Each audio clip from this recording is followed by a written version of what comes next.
আসসালামু আলাইকুম। সবাই অবশ্যই অনেক ভালো আছেন। আলহামদুলিল্লাহ আমিও ভালো। আমি আসলে ২ দিন আগে একটি গান পোস্ট করেছি, তার সাথে কিছু কথা বলেছিলাম যে আমার গাওয়া চলচ্চিত্রের অনেক গান, যে গানগুলোতে আমার নাম নিয়ে একটা বিভ্রান্তিকর পরিবেশ সৃষ্টি করা হয়েছে। কোথাও নাম নেই, কোথাও নাম আছে, কোথাও স্পেলিং ভুল, কোথাও ইনফরমেশন ভুল, অনেক ব্যাপার। তো যেটার কারণে হয়েছে যে আমার যে দর্শক মহল, আমার গান যারা ভালোবাসে এবং আমাকে ভালোবাসে, আমার ফ্যামিলিকে যারা ভালোবাসে, তাদের মধ্যে একটা বিভ্রান্তি, কনফিউশন তৈরি হয়েছে। এটা কেন তৈরি হয়েছে সেটা আমি কিছুটা বলেছিলাম সেদিন। আরও কিছু গুরুত্বপূর্ণ কথা আসলে এখন শেয়ার করার জন্যই আমি মূলত আবার কথা বলছি। আমার কাছে আরও অনেক গান এসেছে। সেদিন আসলে কিছু গান এসেছে এবং তার আগে তো আসলে জেনেছিলাম, ঠিক আছে, এত মাথা ঘামাইনি, বলার কোনো প্রয়োজন বোধ করিনি। এখন আসলে ব্যাপারটা হয়েছে যে এত মতবিরোধ এবং এত কনফিউশন আমার দর্শকরা ওদের মাঝে তৈরি হয়েছে। এটার কারণে আমার সত্যি খুব খারাপ লাগছে, কারণ আসলে এত বছরের গান গাওয়া, এত কষ্ট করে, এত বছরের ক্যারিয়ার, এতগুলো গান, এতগুলো ছবিতে গান, শুধুমাত্র তো আসলে দর্শকদের ভালোবাসার জন্যই গাওয়া, আর অন্য কোনো উদ্দেশ্য নেই। তো আসলে এইটার কারণে হয়েছে কি যে অনেকে এই গানটা জানতে পারছে, অনেকে আমার ভয়েসের সিমিলারিটি খুঁজে পাচ্ছে, অনেকে জিজ্ঞেস করছে, আপু এটা কি আপনার গান? এটা তো অনেক আগে শুনেছি, এটা কি অমুকের গান, কিন্তু নাম তো এখানে এটা, বাট আপনার ভয়েসের সাথে মিল। এই যে ব্যাপারগুলো, সেটার উত্তরটাই আসলে দিচ্ছি।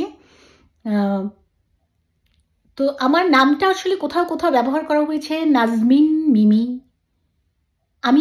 আমার নাম নাজমিন মিমি। কোথাও এটা দেয়া হয়েছে নাজনীন মিমি, কোথাও দেওয়া হয়েছে মিমি নাজনীন, কোথাও দেওয়া হয়েছে মিম। বাট আমি কিন্তু আসলে এদের কেউ নই। আমি নাজমিন মিমি, আমার নামটা সঠিকভাবে লেখা এটা। এবং কোথাও আর সবচেয়ে দুঃখের যে বিষয়টা নিয়ে আসলে আজকের কথা বলে, সেটা হচ্ছে আমার নামই নেই, অন্য শিল্পীদের নাম, অথচ গানটা আমি গেয়েছি। তো আমার কাছে এটা আসলে মনে হচ্ছে, এটা কি আসলে উদ্দেশ্য প্রণোদিত কিছু, নাকি কোনো ষড়যন্ত্র, নাকি ইচ্ছে করে করা, বা একটা বিভ্রান্তি তৈরির জন্য, কনফিউশন তৈরির জন্য আমার দর্শক মহলে। কারণ একটি, দুটি, তিনটি, 5টি গান নয়, এটা তৈরি হয়েছে কিন্তু আমার অনেক গানে। আমি এ পর্যন্ত 20-30 গানের স্ক্রিনশট পেয়েছি যেখানে আমার নাম নেই কিন্তু আমার গান। বিকজ আমার গান, আমার ভয়েস, এটা নিশ্চয়ই যেসব পরিচালক বা যে প্রযোজকরা আসলে এই কাজটি করেছেন, বা কোনো সঙ্গীত পরিচালক হোক, যেই হোক না কেন, কারণ হচ্ছে, কেন বলছি তাদের কথা, কারণ একটি ছবিতে যখন গান হয় তখন আসলে ডুয়েট গান হলে মেল ফিমেল আর্টিস্ট থাকেন, গীতিকার সুরকার একটি গান তৈরি করেন, সৃষ্টি করেন, এবং প্রডিউসার ডিরেক্টররা যারা ছবিটি, যে কোনো চলচ্চিত্রের মধ্যে এই গানটি উপস্থাপন করবেন, তারা থাকেন, সংশ্লিষ্ট কর্তৃপক্ষে সবাই থাকেন। তো ইনফরমেশনগুলো আসলে কিভাবে ভুল হয়, ওনারা নিজে উপস্থিত থেকে ওনারা দেখে বুঝে শিল্পী নির্বাচন করে একটা গান রেকর্ড করেন, তারপর শুটিংয়ে যান। তো একটি গানের এই ইনফরমেশনগুলো আসলে এটা কার দায়িত্ব? এটা কি একজন সঙ্গীত পরিচালকের দায়িত্ব যে উনি এই নামগুলো, গীতিকার সুরকার, ওনার নাম, একজন শিল্পীর নাম বা দুজন শিল্পীর নাম প্রডিউসার ডিরেক্টরকে দিবেন, তারা লিখবেন? নাকি প্রডিউসার ডিরেক্টররা নিজেদের ছবিতে কে কে কাজ করছে সেটা তাদেরই দায়িত্ব খুঁজে বের করা বা নামগুলো লেখা সঠিকভাবে? এটা আসলে কার দায়িত্ব, এই প্রশ্নটা আমার, যে এই দায়িত্বটা কার এক্স্যাক্টলি? আমরা শিল্পীরা যারা গান গাইছি, স্পেশালি আমি আমার কথা বলতে চাই, আমি অবশ্যই আমার কথাই বলবো, তখন আসলে আমাদের এই ফেসবুক, অনলাইন, ইউটিউব পেজ অথবা ইনস্টাগ্রাম, এই ব্যাপারগুলো কখনই ছিল না এতটা। যার কারণে অনেক কষ্ট করে একটি গান আমাদেরকে কিন্তু টিভি লাইভে গিয়ে, স্টেজে, মঞ্চে গিয়ে আমাদেরকে স্ট্যাবলিশ করতে হতো, দর্শকদের মাঝে পৌঁছাতে হতো। আর চলচ্চিত্র তো দেখে অবশ্যই তারা দেখবেন। এখন যেভাবে খুব ইজিলি সব কিছু হয়ে যায়, কোটি ভিউ, একটা গান ইউটিউবে দিলেই হয়ে যাচ্ছে, ইজিলি পেয়ে যাচ্ছে, এত প্রচার, শিল্পীরা গিয়ে এটাকে এত স্ট্যাবলিশ করার কিছু নেই। এটা আসলে ছিল না। আমরা খুব কষ্ট করে একটা গান আসলে এভাবে দর্শকদের মহলে পৌঁছাতাম।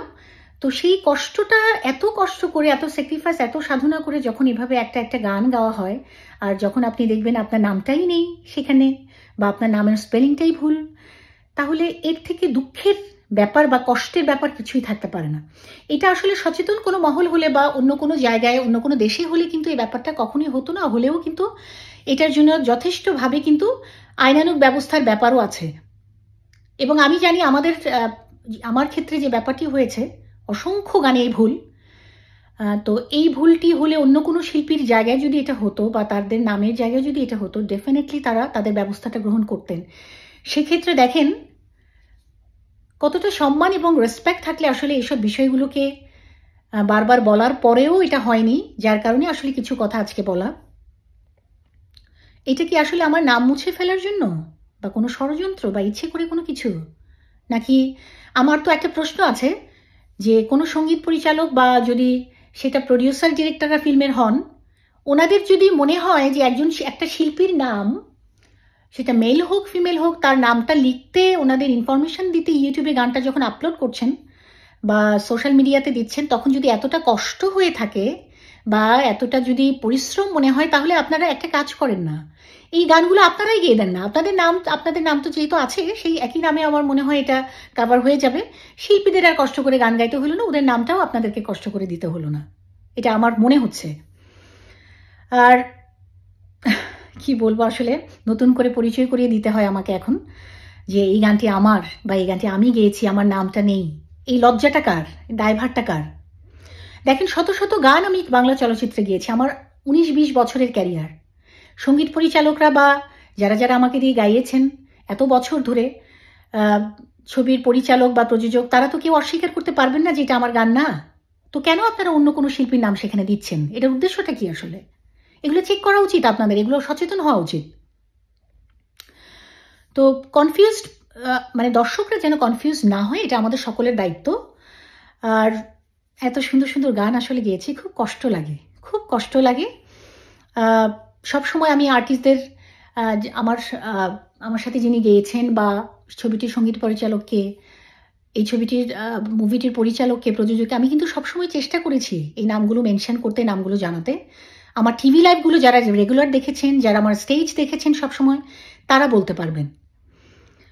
তো এটাই বলছি যে আমি আসলে ওই ছবিগুলো, ওই গানগুলো আমি কিছুটা আমার মনে হয় যে এক এক করে আমি গানগুলো যেগুলো আমার চোখে পড়ে, যেখানে ইনফরমেশন ফুল, ওই গানগুলো আমি গাইবো আমার দর্শকদের উদ্দেশ্যে, দর্শকরা জানুক এই গানগুলো আমি গেয়েছি। তো এক এক করে আমি গানগুলো গাইবো। আমি একটা ছোট উদাহরণ আমি না দিয়ে পারছি না। পোড়ামন ছবিতে একটি গান আছে, প্রেমেরও কলসি উছলায়, উছলা পানি লাগে গায়ে। গানটি সঙ্গীত পরিচালনা করেছেন প্রয়াত সঙ্গীত পরিচালক শ্রদ্ধেয় আহমেদ ইমতিয়াজ বুলবুল সাহেব। উনি গানটি লিখেছেন, সুর করেছেন, কম্পোজিশন করেছেন এবং গেয়েছি আমি নিজে। আমারই নিজের গাওয়া গান, ওটা সোলো গান ছিল। তো এই গানটি জানে না আমার মনে খুব কম দর্শক আছে, কিন্তু দুঃখের বিষয় আমি ইউটিউবে গিয়ে দেখলাম, আমাকে যখন লিঙ্ক পাঠালো আমার বন্ধুরা বা আমার দর্শকরা, সেখানে গীতিকার, সুরকার, মিউজিক ডিরেক্টর, শিল্পী কারো নাম নেই, শুধু ছবিটির পরিচালকের নাম আছে এবং নায়ক নায়িকার নাম আছে। তো এটা আসলে কি বলবো, এত বড় একজন সঙ্গীত পরিচালক, তার নাম নেই, আর সেখানে আমি তো ভাবতেই পারছি না আমার নাম থাকবে। এবং আরো কিছু ছবি আছে, জিদ্দি মামা, লাভ ম্যারেজ, তারপর আরো কিছু ছবি আছে, আই থিঙ্ক আমি আসলে নামগুলো ভুলে গেছি। তো এরকম আরো কিছু নাম আছে যেখানে আমার গানগুলো বাজছে, গানগুলো চলছে ইউটিউবে, বিজনেস হচ্ছে, সবই হচ্ছে, কিন্তু আমার নাম নেই। আমি এক এক করে গানগুলো গাইবো যেগুলো আমার চোখে পড়বে, যেখানে আমার নাম নেই, সেটা আমি অবশ্যই আমার দর্শকদের জন্য গাইবো, যেন তারা কনফিউজ না হয়ে পড়ে। এটা আমার দায়িত্ব, কারণ নতুন করে আসলে এগুলো করতেই হচ্ছে। তো এটাই বলছি যে আমার মনে হয় একটু সম্মান দিতে শিখি শিল্পীদের, কারণ একজন গুণী তখনই একটি দেশে জন্মাবে যখন গুণের কদর হবে, সম্মান হবে। তো একটি ছোট্ট একটা নাম আমরা যদি টাইপ না করতে পারি, টাইপিং মিস্টেক করে ফেলি বা ইনফরমেশন দেবই না এরকম একটা প্রতিজ্ঞা করে ফেলি, সেক্ষেত্রে কখনই আসলে একজন গুণী আসলে দেশে জন্মাতে পারবে না। তো খুব দুঃখ লাগছে এই বিষয়গুলো নিয়ে কথা বলতে হচ্ছে আমার। তো আই থিঙ্ক যে আমার মনে হয় যে এটা অবশ্যই একটু নজরে আনতে হবে সবার, এটা ঠিক হবে। আর আশা ছাড়ছি না এখনই। আর আরেকটা জিনিস, আমার দর্শকদের, আমার ভক্তকুলের একটা প্রশ্ন আছে যে আপু আপনি কি গান ছেড়ে দিয়েছেন? না, আমি আসলে গানটা ছাড়ার বিষয় না, কিন্তু গানটা সবসময় ধারণ করার বিষয়, প্র্যাকটিসের বিষয়, সাধনার বিষয়। আর এটা নির্দিষ্ট কোনো বয়সও নেই বা নির্দিষ্ট কোনো সময় নেই যে এই পর্যন্ত করা যাবে, এই পর্যন্ত করা যাবে না, বা এটাতে হয় না যে আমি এখন আর হয়তো আমি সেই সময়টা বা সেই ইমেজটা, মানে এটা না। আমি আসলে ক্যানাডায় থাকি।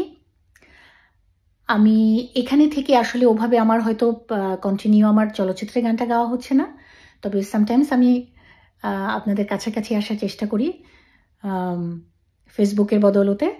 তো আর দেশে গেলে তো যাওয়া তো হবে, দেশে গেলে হয়তো সুযোগে মিলে গেলে অবশ্যই নতুন নতুন গান যদি সুযোগ হয়ে যায় চলচ্চিত্রে গাইব।